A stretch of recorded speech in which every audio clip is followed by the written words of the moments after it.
The pen was already in my hand when my father said, "Sign it, or walk out with nothing."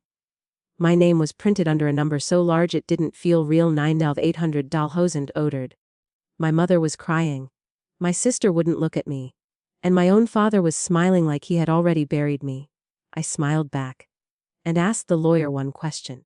The conference room smelled like money and cold air conditioning. Glass walls. Leather chairs. A city skyline behind my father like a crown he believed belonged to him. Arthur Blake, media tycoon. Billionaire in local currency. Self-made, according to magazines that never mentioned the factory workers he crushed or the partners he betrayed. And me. The disappointment. The soft one. The son who preferred books to boardrooms. Silence to shouting. Observation to domination. The son who never fought back. Until today. My father slid the document across the table. "Read it if you want," he said casually. "It's simple. You give up your shares, your inheritance, your voting rights, everything. In return, I'll give you a house and a monthly allowance." My sister, Claire, adjusted her diamond bracelet. "Dade's being generous," she said softly. "Most people would get nothing." I looked at her. She used to share her sandwiches with me in school. Now she shared his cruelty. The lawyer, Mr. Whitman, cleared his throat. "This agreement is comprehensive." That was a polite way of saying this will erase you. My mother whispered, "Evan, please, don't make him angry." I had spent my whole life not making him angry. By disappearing. By shrinking. By accepting. I picked up the pen. My hands were steady. That surprised even me. My father leaned back. "Good boy," I smiled. Then I looked at the lawyer. "Before I sign," I said gently, "own question." The room froze. My father's eyes narrowed. "We're not negotiating." "I'm not," I replied. I turned to Whitman. "Under Clause 17b, I said, if new financial disclosures emerge within 6 months, does this agreement become void?" The lawyer blinked. Once, twice. "Technically." My father snapped. "What are you talking about?" I kept smiling. "And," I continued, "if it's proven that assets were intentionally concealed from shareholders, that's fraud, correct?" "Yes." Silence dropped like a guillotine. My father laughed sharply. "You've been reading law blogs now. Sign the paper?" I signed. Without hesitation. Without fear. Without looking back. Because the trap was already set. 3 years earlier. No one remembered that part. Not my Claire. Not even my mother. But I did. I was 22 when I discovered the offshore accounts. By accident. I was organizing old company archives, busy work they gave me so I'd feel included. A forgotten drive. A mislabeled folder. Hundreds of transactions. Shell companies. False invoices, bribes. Money bleeding out of the company like a hidden wound. The 180 million. Stolen. Washed. By my father. I sat alone in the storage room at midnight, staring at the screen, heart pounding. If I told him, he'd destroy me. If I told authorities, he'd bury me. So I did something else. I copied everything. Encrypted it. Stored it, then I disappeared. I took a gap year, moved to another city, changed my number. Let them think I was weak, broken, useless, while I studied finance, law, forensics, while I learned how predators think. While I built allies in silence, auditors, investigators, journalists. A woman named Maya, former federal prosecutor, who taught me how to wait. "Power," she said, "is patience with teeth." Back in the conference room. My father clapped once. "Good. Meeting over?" Security escorted me out like I was already a ghost. Claire didn't hug me. My mother didn't follow. I walked into sunlight alone. And smiled wider. Phase 1 confirmation. Within a week, I filed a quiet inquiry through a shell consultancy. The same accounts were still active. Still moving money. Still illegal. Good. Phase 2 exposure. I leaked fragments. Not enough to alert him. Enough to raise eyebrows. A blogger posted. "Unusual offshore patterns in Blake Holdings." My father panicked. Quietly, he hired new accountants. Destroyed old files. Moved money again. Straight into traps I had built. Phase 3 documentation. Maya's team compiled everything. Time-stamped. Bulletproof. By month 4 we had a digital coffin. By month 5 a public funeral. First time in years. Candles. Expensive wine. Fake warmth. "You look better," he said. "Stronger?" I nodded. "So do you?" He smiled. "I've been thinking. Maybe I was too harsh. Claire squeezed his arm. Family matters, she said. I watched her hands. She was nervous, they all were. He continued.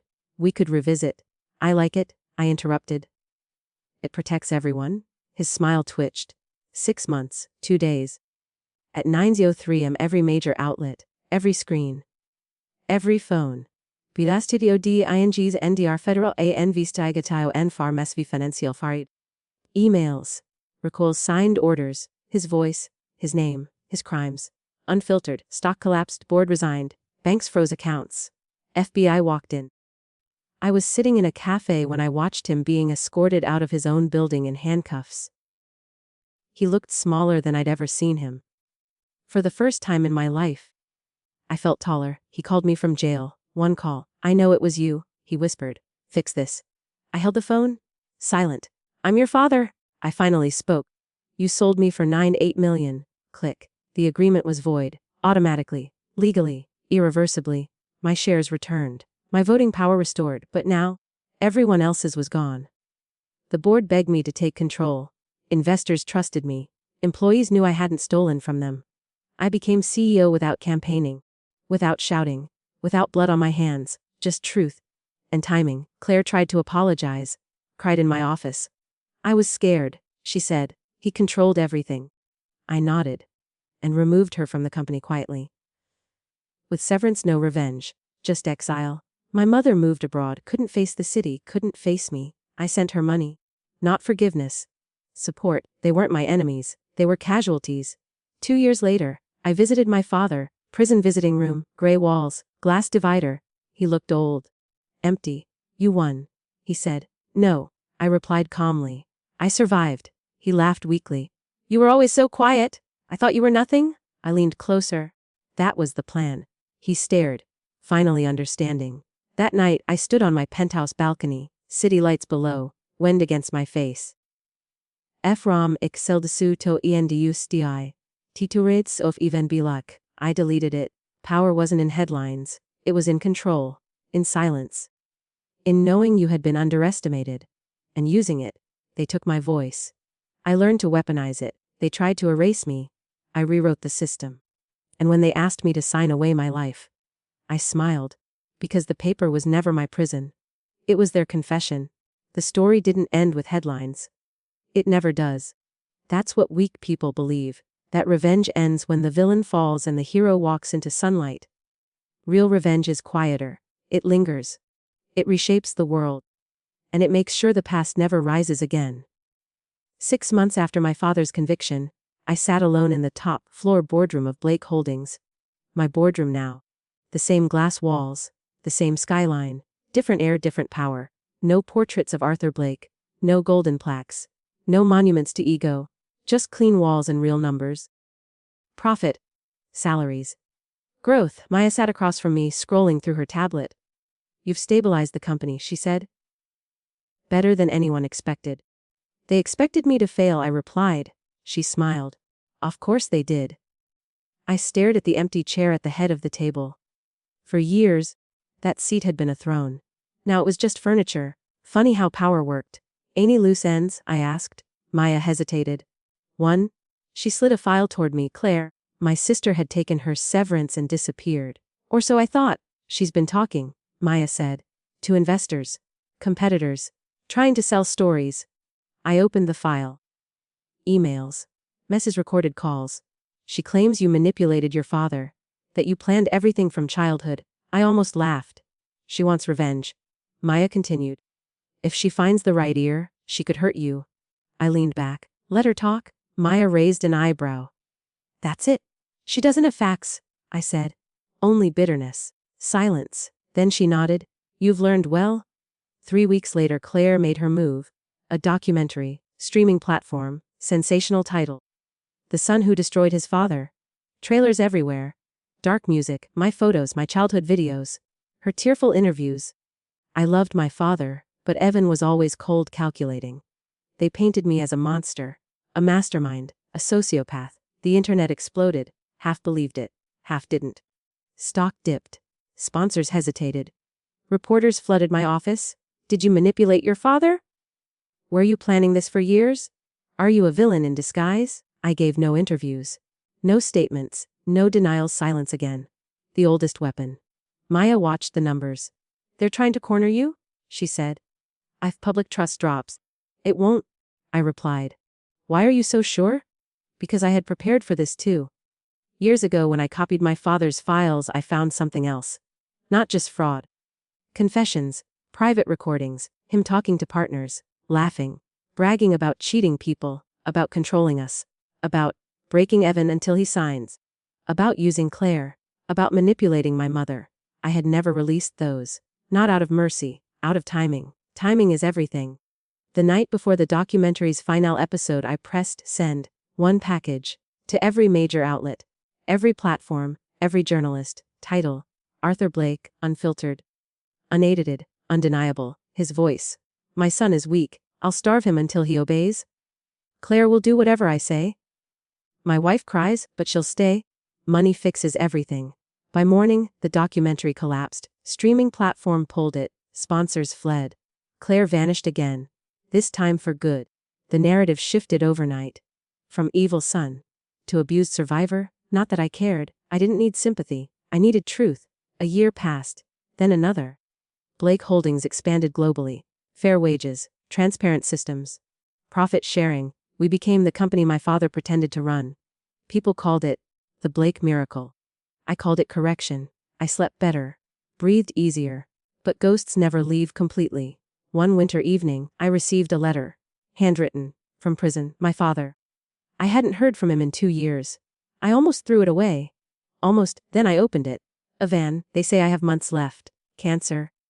Funny how the body betrays you when power can't protect it. I've thought a lot. About you. About what I did. I don't expect forgiveness. I just want to see you. Once, Arthur. I read it twice, then once more. Maya said, you don't owe him anything. I know. So? I'll go. The prison hospital smelled like bleach and death. He lay on the bed. Eyes sunken, no empire, no followers, no crown, just a dying man. He looked up when I entered. Van? I sat silent. I was afraid of you, he whispered.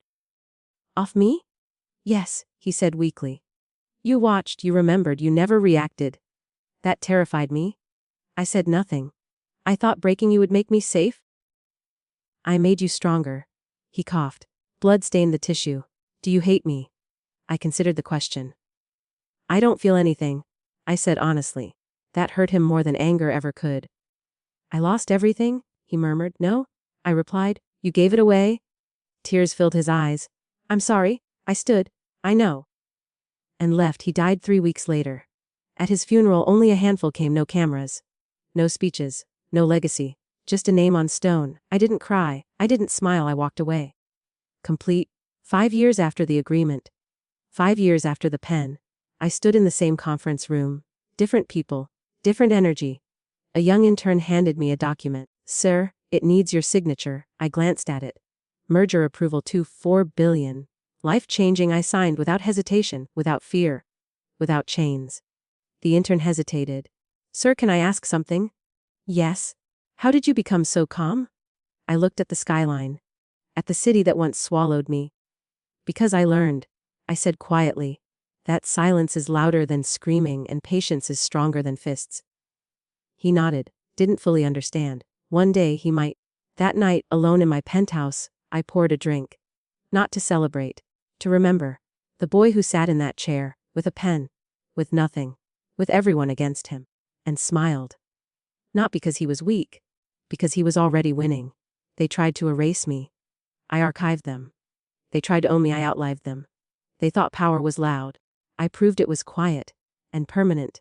My name was still Blake. But the empire was mine. Power doesn't announce itself, it waits. And then it rewrites history. 10 years after the day I signed my life away, I stood in front of a wall of glass in my private office, watching helicopters circle the skyline. A financial summit. World leaders. CEOs. Everyone who once dismissed me was now requesting 5 minutes of my time. Requesting. Not demanding. Not commanding. Requesting. I remembered when my father used to say, people only respect force. He was wrong. They respect inevitability. And I had become inevitable. Maya entered quietly. She still worked with me. Not as an employee. As a partner, you're trending again, she said. I sighed. For what now? Someone leaked your old agreement. I turned. The one with your father, the 9-day million deal? My jaw tightened. Where? Everywhere. Screens, articles, analysis videos, headlinees.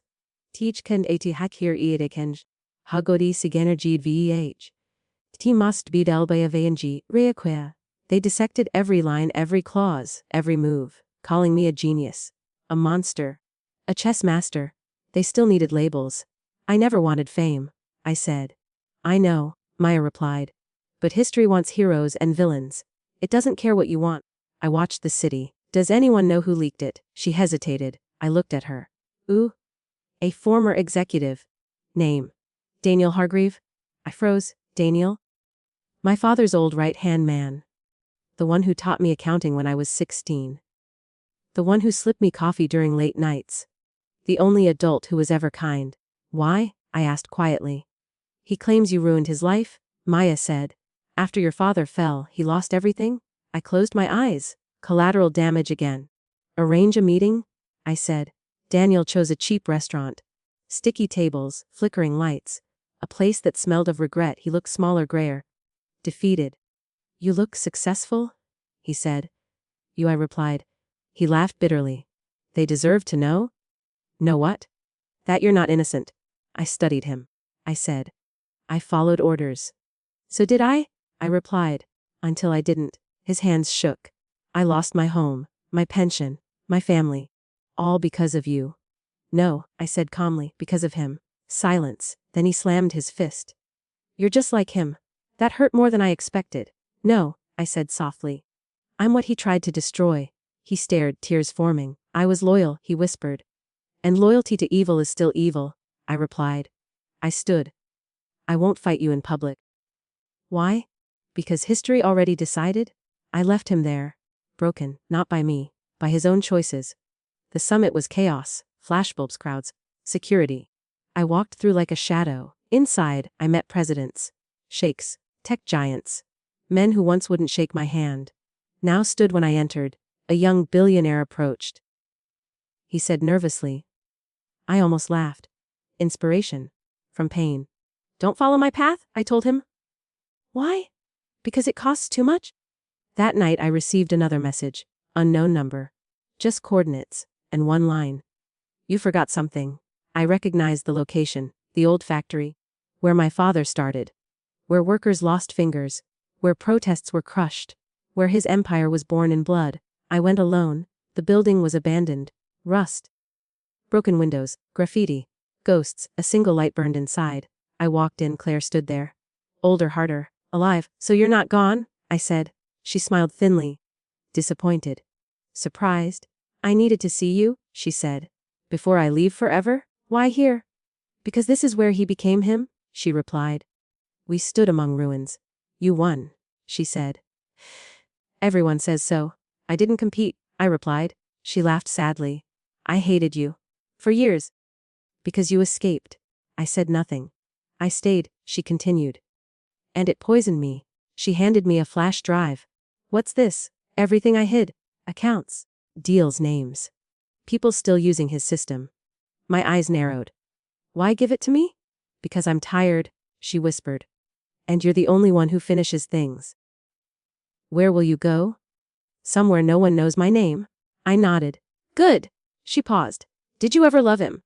I answered without hesitation. I loved the father he pretended to be. She closed her eyes. Me too. Then she walked into darkness, and never contacted me again. The flash drive destroyed 3 more corrupt networks. Quietly, permanently. No headlines, no applause. Just years later. I sat in my library. Walls of books. Old files, memories. A young reporter interviewed me. Mr. Blake? She asked. Do you consider your story a revenge story? I looked at the window. No, I said. Then what? A survival story. She nodded. And your father? I thought. He taught me what not to be. When I died? Decades later they wrote he rebuilt an empire without destroying himself. They were wrong. I had destroyed myself. Many times. Quietly. And rebuilt. Better. Stronger. Invisible. Because the boy with the pen never left. He just learned how to hold the world instead. And smile. Death didn't come to me suddenly, it came politely. Like everything else in my life. The doctors found it during a routine scan, a shadow, small, silent, growing. Stage 4 by the time it spoke. Maya sat beside me when they told me. She didn't cry. Neither did I. We had both learned long ago that tears were a luxury. How long? She asked. Months, the doctor said. Maybe a year? I nodded. I replied, enough to finish things. I didn't tell the board. Didn't tell the media. Didn't tell the world. I told one person. My assistant. 24. Brilliantly honest. Everything I had been before life hardened me. Sit, I told him. He looked nervous. Yes, sir. I'm dying, I said. He froze. Then laughed weakly. Sir, that's not. It is, I replied. Silence. I need you to listen carefully, I continued. Everything you're about to inherit is a battlefield, and I'm handing you the map. For months, I trained him. Not in meetings, not in speeches. In shadows, I showed him back doors. Pressure points, hidden alliances. Enemies disguised as friends. How do you know all this? He asked once. Because I was once prey, I replied, and learned every way hunters move. Meanwhile, I began dismantling myself. Slowly, quietly, selling redistributing power, setting traps for anyone who tried to grab it. By the time rumors started, it was too late. No one could steal what no longer belonged to me. One evening I returned to the old conference room, the same one, the pen room. It was empty, renovated, sterile, but I could still see them. My father, my sister, my mother, the boy I had been. I sat in the same chair, placed a blank paper before me, held a pen. My hands trembled now, not from fear, from time. I wrote one sentence, folded it, put it in my pocket. The media finally found out when I collapsed on stage during a charity event. Live. Global. Headlines exploded. Lagedar, C.E. Akil. Izi, Even Blakey and G. Teat Feffel Ofatiden. I hated that word. Titan. They never saw the boy. Hospitals are honest places. No titles. No power. No walls thick enough to hide weakness. My room was quiet. White. Maya visited daily. No two. The board sent flowers. Politicians sent letters. I read none. One night, Maya said softly, "Are you afraid?" No, I replied. I'm afraid of leaving things unfinished. She squeezed my hand. You haven't. I asked for one last press conference. Doctors protested. Lawyers panicked. I insisted. Wheelchair oxygen. Suit tailored for a shrinking body. I faced the world one final time. Cameras, lights, silence. I spoke slowly. Most of you know my story, I said. Or the version you prefer. A few nervous laughs. My father taught me how power corrupts. Pain taught me how to resist it. Silence. I built this company to prove something. What? A reporter asked. That you don't need to become a monster to defeat one? Applause. I raised a hand. No, I said. Wait. It stopped. I am transferring full control to Noah Carter. Gasps shock. Stock analysts screaming internally. He is not famous. He is not ruthless. He is not feared. He is honest. And that, I said, is rarer than gold. I wheeled away. Without looking back. My health declined fast after that. Bones like glass. Breath like fire. Days blurred. But my mind stayed sharp. Sharper than ever. One night, I asked Maya to bring me my old files. The original drive. The first copy, the beginning. She placed it on my table. You're sure? She asked. Yes. I deleted it, all of it, forever, no backups, no insurance, no weapons. I didn't need them anymore. A week before the end, I asked to go somewhere. One place, I said. They took me in an ambulance. To the old factory, restored now museum, memorial. Workers' names engraved in steel. Children laughing outside. Life where suffering once lived. I wheeled myself to the center. Touched the wall. This is where he began, I whispered. And where I ended him. No. Where I ended the cycle. That night, back in my room, I called Noah. Sit, I told him. Yes, sir. I smiled weakly. Don't call me that anymore. Evan, he said. I handed him the folded paper. Open it when I'm gone? He nodded. Crying I died at 30:17 a.m. No cameras. No speeches. Just Maya holding my hand. And silence. The funeral was massive, global, historic, but that's not the ending. This is. Noah opened the paper. One sentence. Written years earlier. In the pen room, power is temporary, character is permanent. Protect the quiet ones. He framed it, put it in his office, never removed it. Under Noah the company thrived. Kronger, no scandals, no blood, no fear, just legacy. Years later, a student wrote a thesis. Evan Blake, the man who defeated power without becoming it. She ended with, he signed away 9.8 million and gained a lifetime. She was wrong. I didn't gain, I reclaimed myself. And somewhere, in some forgotten archive, there exists a clip, a young man, in a glass room, with a pen, smiling, not because he was weak, because he had already won, not over others, over fate itself.